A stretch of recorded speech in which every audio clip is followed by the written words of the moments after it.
దీన్ని మాటలతోనూ రాతలతోనూ రాజకీయాలతోనూ పోల్చలేం. బాధిత కుటుంబాలకి అన్నం కావాలి, నీళ్లు కావాలి, నష్టపరిహారం కావాలి. ఈ బుడమేరు వంతెన వరద పొంగుతో విజయవాడ మొత్తం కూడా దాదాపు 20 కాలనీలు అతలాకుతలం అయ్యాయి. 3.5 లక్షల మంది నిరాశ్రయులు అయిపోయారు. ఎవరి ఇళ్లలో కూడా వాళ్ళ యొక్క వస్తు సామాగ్రి, టీవీలు కానీ, ఫ్రిడ్జ్లు కానీ, మంచాలు కానీ, బట్టలు కానీ అన్నీ కూడా నీటికి ఆగుతైపోయి, అవును. 2వ అంతస్తులో ఉండేవాళ్ళు 2వ అంతస్తులో ఉండి ఆహాకారాలు చేస్తున్న ఒక విషాదకరమైన వాతావరణం.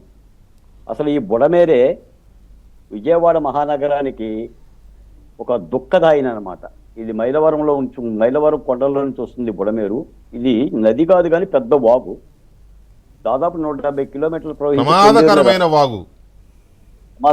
వాగు. ఎప్పుడు కూడా ఈ బుడమేరు ముంపు బెజవాడకి ఒక పాములాగా పడగ విప్పు బుసగొడుతూనే ఉంటుంటుంది.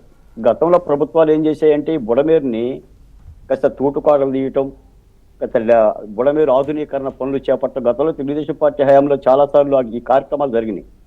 జలవనరుల శాఖ మంత్రి దేవినేని ఉమామహేశ్వర గారు ఇప్పుడు కూడా బుడమేరు గురించే మాట్లాడుతూ ఉంటుంటారు, దాని ఆధునీకరణ పనుల గురించి. ఎంతో కొంత ఆ కాలువను బాగు చేసుకుంటుంటే నీళ్ళ పారుదల ఉంటుంది. గత 5 ఏళ్లుగా కూడా గత ప్రభుత్వం కూడా ఆ వంక చూసిన స్పృహే లేదు.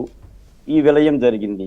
ఎంత విషాదం అంటే నిన్నటి నుంచి కూడా మేము 2 రోజులుగా మాకు సోషల్ మీడియాలో వీడియోలు పెడుతుంటే ఈ యొక్క హెల్ప్ లైన్ నెంబర్లు ఇవ్వటం, లేదా నాయకులకు వీడియోలు పంపించడం, ఎమ్మెల్యేలకు పంపించడం, ఇవన్నీ కూడా నేను కూడా 2 రోజుల నుంచి అదే పని చేస్తున్నాం.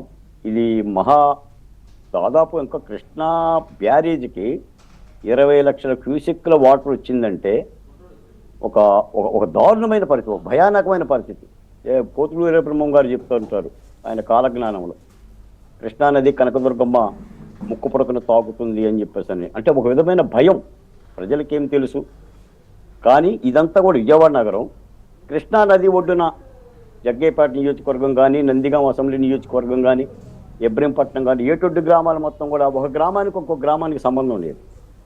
అన్ని గ్రామాల మధ్య ఏర్లు వాగులు పొంగి రహదారి సౌకర్యాన్ని స్తంభించిపోయి అటు హైదరాబాద్కి కనెక్టివిటీ తెగిపోయింది, విజయవాడ మహానగరానికి కనెక్టివిటీ తగ్గిపోయింది. ఎంతోమంది పాదచారులు, వాహనదారులు రహదారుల మీద రాత్రంతా కూడా ఈ వర్షంలోనే చాలామంది స్వచ్ఛంద సంఘాలు, గ్రామంలో పెద్దలు, వాళ్ళు వీళ్ళు కూడా భోజనాలు పెట్టి ఒక ఆదుకుంటున్న సమయం. ఒక జాతీయ విపత్తుగానే పరిగణించాలి. పోతే ఇందులో చంద్రబాబు నాయుడు గారు గత 2 రోజులుగా చేస్తున్న